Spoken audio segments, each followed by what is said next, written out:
Hello, my name is Kaisha. My student number is 30157142, and this is going to be my critical reflection vlog for SOCI 333. Let's get started. So today I'm going to be discussing structural functionalism, and more particularly Robert K. Merton's view and theories regarding structural functionalism.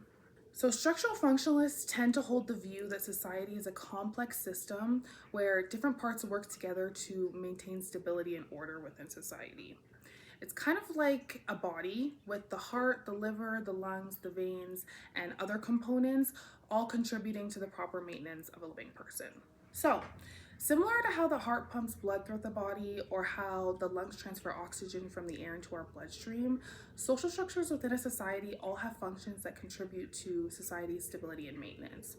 Additionally, some people may think that eyebrows are just a result of excess hair growth in that area of the face with no actual helpful function. But actually, eyebrows are meant to protect the eyes from sweat and debris. Similar to this, everything in society serves a purpose which might be obvious or it might not be obvious. Robert K. Merton, who was a student of Talcott Parsons, expanded on functionalism a little bit more than Parsons by explaining that there are two types of functions to a given social structure. First, there's a manifest function. This is a function that has conscious intention and motivation with consequences that actors intend and overtly recognize. Second, there's a latent function. This is a function that has unconscious motives, including unintended or unrecognized results of human action. Now, this is Merton's way of keeping functionalism relevant through a domain expansion that is inclusive of unintended consequences, or latent functions. Dysfunctions also exist, which are social patterns that disrupt or even harm society, doing the opposite of a function by not contributing to stability within the society. Additionally, Merton has this idea regarding functional alternatives, where the belief here is that a function of a given social structure remains universal, but the particular institutional form does not, and functions can be taken up and redeployed by other sectors of society. Now, this is contrary to Parsons' view, in which institutions serve indispensable functional roles, and only those that don't exist are not vital within society. To connect this theory to a major event, we're going to be discussing the death of Liam Payne, an ex-band member of One Direction, and more particularly, the media coverage regarding his passing. In 2024, Liam had been reported to have fallen from the balcony of his hotel while on vacation in Argentina, passing away on impact. While many different popular and less popular media outlets and tabloids covered this information, American tabloid news organization TMZ reported the information same day in an article, including several highly sensitive photos such as the state of his hotel room and even images of his deceased body on the ground outside. So Merton's version of structural functionalism, and more particularly his concepts of latent and manifest functions, can help us to clearly analyze how TMZ's coverage of Liam's death contributed to and impacted society in multiple ways. Let's break it down. So as we know, Merton describes manifest functions as the consequences actors intend and overtly recognize. Put simply, manifest functions are the functions of a social structure that are obvious and clear to society. So in the case of TMZ's reporting, it's pretty obvious that they intended to first inform the public about his passing, second, deliver breaking news and keep the audience updated, and third, generate traffic and engagement on their website. Now, Merton defines latent functions as unconscious motives, including unintended or unrecognized results of human action. These are the functions that aren't so obvious and may be delayed and or result in backlash against a particular social structure. TMZ's reporting of Liam's passing led to several unintended consequences, such as debates about journalistic ethics, particularly in the context of TMZ releasing pictures of his dead body on the street and the state of his hotel room prior to his death. And people began to question what should be considered private and or sensitive, and what is appropriate in terms of how far the media should go in reporting on personal tragedies. Additionally, the release of the first article, as well as multiple other articles detailing what he was doing prior to his death, his toxicology report, speculation on who his drug dealer was, how his girlfriend and ex-band members reacted, his erratic behavior in the hotel, and many other details reinforce the commodification of celebrities, turning personal tragedies into media content for public consumption. As we can see, Liam's death is simply being treated as a media event, where TMZ is receiving constant revenue through clicks on their articles. Lastly, the article led to increased public sensitivity toward the handling of personal tragedies in the media, as well as increased awareness towards the ethics of reporting on celebrities and what should be kept private. Now, let's talk about dysfunctions. As described on page 40 of the textbook, dysfunctions, as explained by Merton, quote, make a negative contribution to the operation of the social system. They break up the universal functionality of social institutions, unquote. There were various dysfunctions that arose from the article in question, such as immense harm and hurt to Liam's family and close friends through the release of the pictures discussed earlier, like his body post-death in his hotel room, causing them severe emotional distress and completely crossing the boundaries of privacy. This can be seen as a dysfunction in the sense that the article seemed to prioritize revenue and sensationalism over the well-being of those affected by the news. Additionally, TMZ's article might have contributed to a loss of trust in the media and particularly celebrity gossip platforms. In this sense, the public likely felt that these outlets prioritize shock value, clicks, views, and profit over responsibility and ethical operation by crossing boundaries of sensitivity, integrity, and respect. It also seemed as though TMZ had been exploiting personal loss for financial gain. The media's function is to inform the public and shape collective understanding, and when the media is seen as untrustworthy, that can cause a disconnection between society and the institutions that are meant to provide them with vital information. So let's unpack the strengths and weaknesses of Merton's view on structural functionalism, particularly in terms of explaining and understanding the TMZ scandal.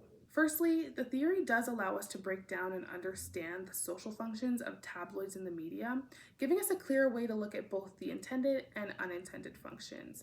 More specifically, allowing us to distinguish between obvious outcomes, such as informing the public and keeping them updated in a timely manner, and the not so obvious outcomes or the hidden effects, such as raising concerns regarding ethicality in the media. Structural functionalism also helps us to understand how institutions and behaviors contribute to social stability. The TMZ article contributed to the functioning of the media industry through informing the public and maintaining engagement. This proves how media serves as a social institution that maintains order and fulfills societal needs, even if the role is problematic. The framework for manifest and latent functions allow us to acknowledge both the positive and negative impacts of media behavior. We can see how the article not only generated revenue, which is positive, but also caused loss of trust in the media and ethical concerns. With the framework, we're able to see the full picture of media's role in society. Since structural functionalism emphasizes how institutions depend on public trust to function effectively, if media institutions such as TMZ were to repeatedly publish false or misleading information, such as possibly speculating on who could have been at fault for Liam's death, whether that be the reports on the hotel staff not checking in on him, his close friends not being around, or his supposed drug dealer for providing him with illegal substances, they risk losing legitimacy in the eyes of the public. Over time, this could impact society's ability to distinguish credible journalism from entertainment-driven content. This perspective helps explain why media reliability is crucial for maintaining social cohesion and informed citizenship. Additionally, while the approach TMZ took was considered unethical, the framework helps explain why these practices continue, because they support economic and social structures regardless of the side effects. Lastly, Merton's argument that institutions have a role in maintaining social order helps us to examine the role of media in modern life. More specifically, how TMZ's actions are part of a larger structure that drives public attention, maintains social interest in celebrity news, and drives cultural discussions. In terms of the theory's weaknesses, there is an overemphasis on social stability within the paradigm, overlooking conflict and change within society. While TMZ's coverage can be seen as contributing to social stability through maintaining media engagement and fulfilling public demand for gossip, it misses the potential for social upheaval caused by unethical media practices. Structural functionalism also fails to account for how such media coverage challenges social norms, like releasing pictures of dead people in articles, and also creates conflict, in particular the backlash that TMZ faced as a result of their actions. Put simply, the theory focuses more on equilibrium than social transformation. Merton's version of structural functionalism is also critiqued for downplaying individual agency and power dynamics.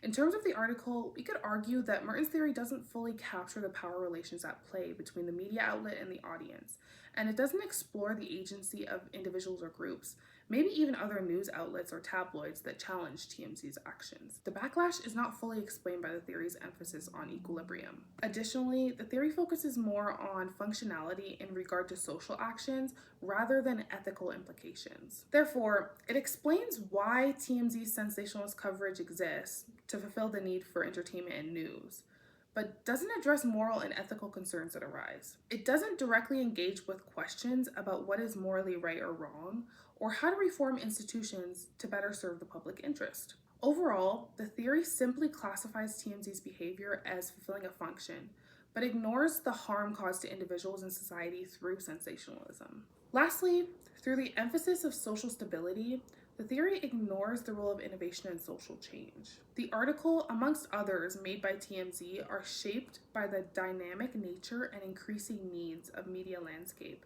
such as newfound needs for proof that information is true or accurate, proving that the media industry is always evolving and its relationship with the public changes over time. Merton's theory doesn't fully account for the adaptive nature of media and the innovative practices that drive change, mostly focusing on how things function in the present rather than predicting how they might evolve or be reformed in the future. Although there are weaknesses to Merton's take on structural functionalism, there's still some usefulness to the theory overall. Merton's version of structural functionalism still provides a comprehensive framework for understanding the role of media in society. By distinguishing between manifest and latent functions, we can better analyze media actions like TMZ's coverage of Liam's death in a more structured way. It allows us to designate the obvious functions, such as generating profit and informing the public, as well as the hidden functions, such as causing public harm, allowing us to have a more holistic picture of how the media operates. In short, we're able to use Merton's framework to understand complex social phenomena, even those that have multiple layers of impact that are both intended and unintended. The theory's emphasis on stability can be particularly useful when analyzing long-term social patterns. The way TMZ fulfills a consistent function through informing the public and sustaining public engagement can be seen as part of the larger media system, which contributes to social order and coherence. Through this, we can understand why certain media practices persist over time and continue to fulfill an ongoing social need. Fun fact, TMZ has been in operation and thriving through the controversies since 2005. I was 2 years old then. So the theory does help to explain the continuity of media practices. Even if ethical concerns arise, media outlets continue to perform their function due to their role in keeping society engaged with certain types of information. Merton's focus on social institutions is still highly relevant when analyzing media's role in contemporary society. Media outlets like TMZ are important social institutions that contribute to social cohesion and inform public discourse, regardless of their problematic methods.